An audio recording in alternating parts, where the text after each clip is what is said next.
ಆರೋಗ್ಯಕರವಾಗಿರುವಂತಹ ಹೆಸರುಬೇಳೆ ಪಾಯಸನ ಯಾವ ರೀತಿ ಮಾಡೋದು ಅಂತ ತೋರಿಸ್ತಾ ಇದ್ದೀನಿ. ಒಬ್ಬೊಬ್ಬರು ಒಂದೊಂದು ರೀತಿಯಾಗಿ ಮಾಡ್ತಾರೆ. ನಮ್ಮಲ್ಲಿ ನಾವು 4 ರೀತಿಯಾಗಿ ಹೆಸರುಬೇಳೆ ಪಾಯಸನ ಮಾಡ್ಕೊಳ್ತೀನಿ. ಸೊ ಬನ್ನಿ ಇದನ್ನು ಮಾಡೋದು ಹೇಗೆ ಅಂತ ನೋಡ್ಕೊಂಬರೋಣ. ಮೊದಲಿಗೆ 3/4 ಕಪ್ ಆಗುವಷ್ಟು ಹೆಸರುಬೇಳೆನ ಒಂದು ಬಾಣಲೆಗೆ ಹಾಕ್ಕೊಂಡು ಸ್ಟವ್ನ ಕಡಿಮೆ ಉರಿಲಿಟ್ಟು ಇದನ್ನು ಸ್ವಲ್ಪ ಬಣ್ಣ ಬದಲಾಗಿ ಅದರಲ್ಲಿರುವಂತಹ ಹಸಿ ವಾಸನೆ ಕಡಿಮೆ ಆಗೋವರೆಗೂ ಚೆನ್ನಾಗಿ ಇದನ್ನು ಫ್ರೈ ಮಾಡ್ಕೊಬೇಕು.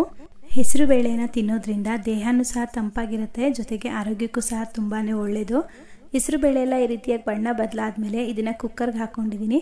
ಇದಕ್ಕೆ ಸ್ವಲ್ಪ ನೀರನ್ನು ಸೇರಿಸ್ಕೊಂಡು 1-2 ರಿಂದ 3 ಸಲ ಕ್ಲೀನಾಗಿ ವಾಶ್ ಮಾಡಿ ನಂತರ ಇದಕ್ಕೆ ಮತ್ತೆ ನೀರನ್ನು ಸೇರಿಸ್ಕೊಳ್ತಾ ಇದ್ದೀನಿ. ಅಂದರೆ ಹೆಸರುಬೇಳೆ ಬೇಯೋದಕ್ಕೆ ಎಷ್ಟು ನೀರು ಬೇಕೋ ಅಷ್ಟು ಮಾತ್ರ ಸೇರಿಸ್ಕೊಳ್ಳಿ, ಜಾಸ್ತಿ ಹಾಕೋಬಾರ್ದು.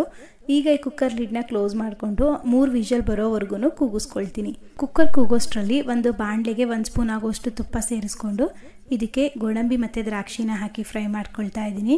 ಗೋಡಂಬಿ ದ್ರಾಕ್ಷಿ ಸ್ವಲ್ಪ ಫ್ರೈ ಆಗ್ತಿದ್ದಾಗೇ 1/4 ಕಪ್ ಆಗುವಷ್ಟು ಶಾವಿಗೆನ ಸೇರಿಸ್ಕೊಳ್ತಿದ್ದೀನಿ. ನಾರ್ಮಲಾಗಿ ಪಾಯಸಕ್ಕೆಲ್ಲ ಯೂಸ್ ಮಾಡ್ತೀವಲ್ಲ ಆ ಶಾವಿಗೆ. ಸ್ಟವ್ನ ಕಡಿಮೆ ಉರಿಲಿ ಇಟ್ಕೊಂಡೆ ಈ ಶಾವಿಗೆ ಎಲ್ಲ ಸ್ವಲ್ಪ ಚೆನ್ನಾಗಿ ಫ್ರೈ ಆಗೋವರೆಗೂ ಇದನ್ನು ಸ್ವಲ್ಪ ಹುರ್ಕೋಬೇಕಾಗತ್ತೆ. ಕೆಲವರು ಹೆಸರುಬೇಳೆ ಪಾಯಸಕ್ಕೆ ಕೊಬ್ಬರಿ ಹಾಗೆ ತೆಂಗಿನಕಾಯಿನ ರುಬ್ಬಿ ಸೇರಿಸ್ತಾರೆ, ಗಸಗಸೆ ಎಲ್ಲ. ನಾನಿದು ಸ್ವಲ್ಪ ಬೇರೆ ರೀತಿಯಾಗಿ ಮಾಡಿ ತೋರಿಸ್ತಾ ಇದ್ದೀನಿ. ಇದೆಲ್ಲ ಶಾವಿಗೆ ಸ್ವಲ್ಪ ಬಣ್ಣ ಬದಲಾಗ್ತಿದೆ ಅನ್ನೋ ಸಮಯದಲ್ಲಿ ಸ್ಟವ್ನ ಆಫ್ ಮಾಡಿಕೊಂಡು ತೆಗೆದಿಟ್ಕೊಂಡ್ರೆ ಆಯಿತು.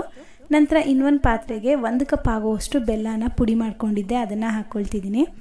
ಈಗ ಬೆಲ್ಲ ಕರಗೋದಕ್ಕೆ ಎಷ್ಟು ನೀರು ಬೇಕೋ ಅಷ್ಟು ಮಾತ್ರ ನೀರನ್ನು ಸೇರಿಸ್ಕೊಂಡು ಬೆಲ್ಲನ ಕರಗಿಸ್ಕೋಬೇಕು. ಪಾಕ ಎಲ್ಲ ಬರೋದು ಬೇಡ, ಜಸ್ಟ್ ಬೆಲ್ಲ ಕರಗಿದ್ರೆ ಸಾಕು.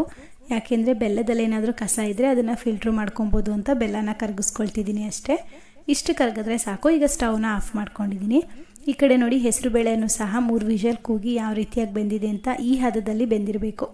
ಇದನ್ನು ಇವಾಗ ಒಂದು ಅಗಲವಾಗಿರೋ ಪಾತ್ರೆಗೆ ಹಾಕಿ ಕುದಿಯೋದಕ್ಕೆ ಇಟ್ಟು ಇದಕ್ಕೆ ನಾವು ಬೆಲ್ಲ ಎಲ್ಲ ಕರಗಿಸಿಟ್ಟಿದ್ನಲ್ಲ ಅದನ್ನು ಫಿಲ್ಟ್ರ್ ಮಾಡ್ಕೊಳ್ತಾ ಇದ್ದೀನಿ.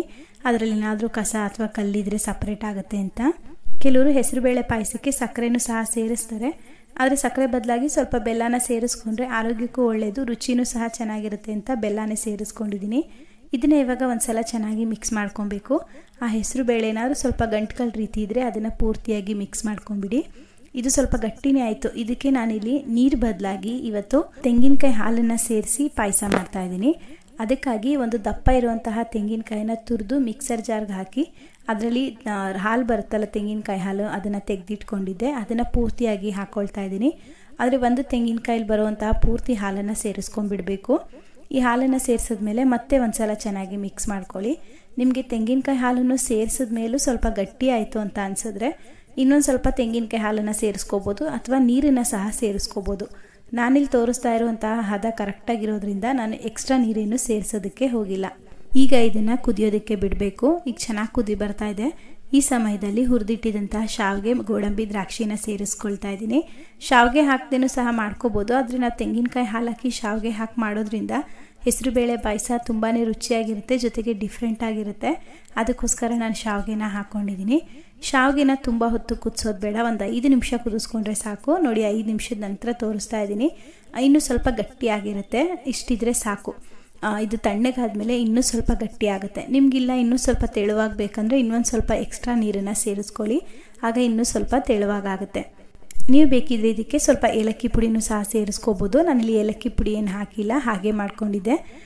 ಈ ರೀತಿಯಾಗೂ ಮಾಡ್ಬೋದು, ಅಥವಾ ಬೇರೆ ರೀತಿಯಾಗಿ ತೆಂಗಿನಕಾಯಿ ಎಲ್ಲ ರುಬ್ಬಿ ಕೊಬ್ಬರಿನ ರುಬ್ಬಿ ಅದ್ರ ಜೊತೆಗೆ ಗಸಗಸೆ ಎಲ್ಲ ರುಬ್ಬಿ ಹೇಗೆ ಮಾಡೋದಂತ ಆಲ್ರೆಡಿ ನಾನು ವಿಡಿಯೋ ಮಾಡಿ ಹಾಕಿದ್ದೀನಿ. ವಿಡಿಯೋ ನಿಮಗೆ ಬೇಕಿದ್ರೆ ಒಂದ್ಸಲ ಸ್ಕ್ರೀನ್ ಮೇಲೆ ಬರ್ತಾ ಇರುವಂಥ ಐ ಬಟನ್ನ ಕ್ಲಿಕ್ ಮಾಡಿ ನೋಡಿ, ಇಲ್ಲ ಅಂತಂದರೆ ನನ್ನ ಪೇಜ್ಗೆ ಹೋಗಿ ಅಥವಾ ನನ್ನ ಚಾನಲ್ಗೆ ಹೋಗಿ ಒಂದ್ಸಲ ವಿಸಿಟ್ ಮಾಡಿ ನೋಡಿ.